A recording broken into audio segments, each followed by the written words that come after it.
उत्तर प्रदेश के वाराणसी से गंगा नदी पर दुनिया की सबसे लंबी यात्रा तय करने वाला रिवर क्रूज अपने सफर की शुरुआत कर रहा है।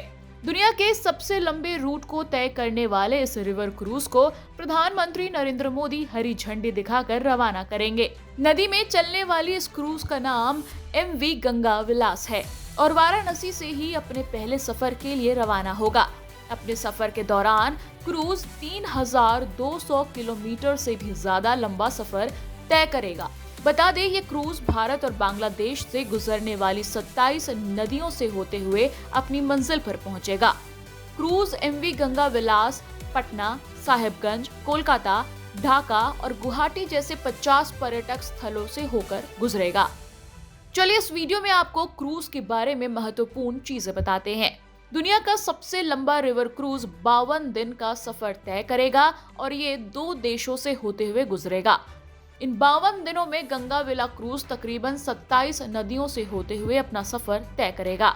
सफर के दौरान क्रूज कम से कम 50 पर्यटक स्थलों के भी दर्शन कराएगा। है ना गजब की बात। सिर्फ इतना ही नहीं, गंगा विला अपने सफर के दौरान कम से कम 3200 किलोमीटर की दूरी तय करेगा। बता दें, इस क्रूज में एक बार में ही एक साथ तकरीबन 80 यात्री सफर तय कर सकेंगे। गंगा विलास क्रूज दुनिया के सबसे बड़े सफर के लिए तैयार है। बनारस से डिब्रूगढ़ तक लगभग 3200 किलोमीटर तक का जो सफर है वो गंगा विलास जो क्रूज है वो तय करेगा। इस दौरान क्या कुछ जो यात्री होंगे उन्हें सुविधाएं मिलेंगी, इस क्रूज की क्या खासियत, हमारे साथ बातचीत के लिए मौजूद हैं राज सिंह जी, जो डायरेक्टर भी हैं इस क्रूज के। सबसे पहले तो ये बताइए कि इसकी परिकल्पना कैसे की। जिस गंगा में आचमन योग्य पानी नहीं था वहां पर अब क्रूज चलने लगा, ये कितनी बड़ी बात है। ये ही तो गलतफहमी है आप लोगों को। ये एजुकेशन है कि गंगा में पानी है, कि गंगा में जहाज चल सकते हैं और हो रहा है।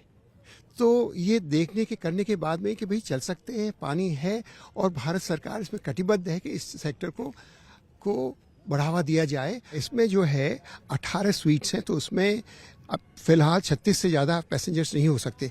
इस वक्त 31 पैसेंजर्स इसमें ट्रैवल कर रहे हैं और इसमें 40 आदमियों का क्रू है जो कि इसको चलाने के लिए है, साफ़ सफाई के लिए है, हाउसकीपिंग के लिए और खाना बनाने के लिए है। यहाँ पे जो पर्यटक आए हैं वो सब स्विट्ज़रलैंड के हैं और 31 वही हैं।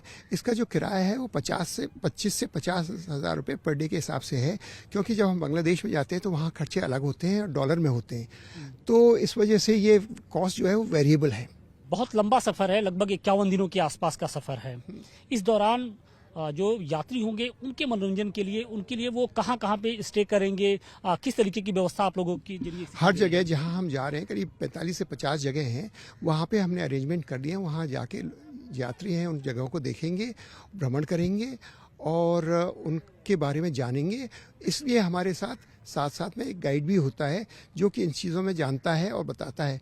और क्योंकि ये लोग स्विट्ज़रलैंड के हैं इसलिए ये लोग अंग्रेज़ी कम जानते हैं, तो जो हमारे गाइड्स हैं वो जर्मन स्पीकिंग गाइड्स हैं, तो वो जर्मन में या स्विस में जो है इनको सब चीज़ बता सके और समझा सके। इस क्रूज की और क्या खासियत है? मतलब आप बता रहे 18 कमरों के अलावा और क्या क्या जो सुविधाएं होंगी वो यात्रियों को दी जाएगी? हाँ, सुविधा है कि यहाँ पे स्पा है, जिम है, लोग फिल्में देख सकते हैं। उसके बाद में क्या है कि लाइब्रेरी है और लेक्चर्स वगैरह हैं, प्लस सन डेक है, वहाँ बैठ के आराम से शांति से जैसे क्रूज़ कर रहे होते हैं तो देखते हैं कि किस तरह नज़ारा देखते हैं कि किस तरह से अपनी खेती हो रही है, क्या हो रहा है, बच्चे हैं, गाँव हैं, ये सारी चीज़ें।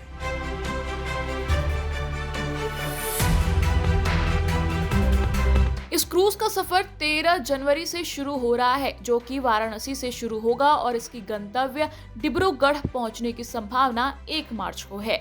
मीडिया रिपोर्ट के मुताबिक वाराणसी में गंगा नदी पर होने वाली मशहूर गंगा आरती के साथ ही ये क्रूज अपने सफर पर प्रस्थान करेगा। क्रूज के इस पहले सफर में स्विट्जरलैंड के 32 सैलानी भी शामिल होंगे।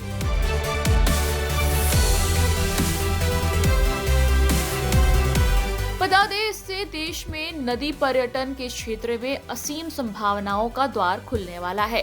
फिलहाल देश में वाराणसी और कोलकाता के बीच 8 रिवर क्रूज शुरू हो रहे हैं। इसके अलावा दूसरे राष्ट्रीय जलमार्ग यानी ब्रह्मपुत्र नदी पर भी क्रूज का आवागमन जारी है। टाइम्स नाउ नव भारत डिजिटल ओरिजिनल की रिपोर्ट।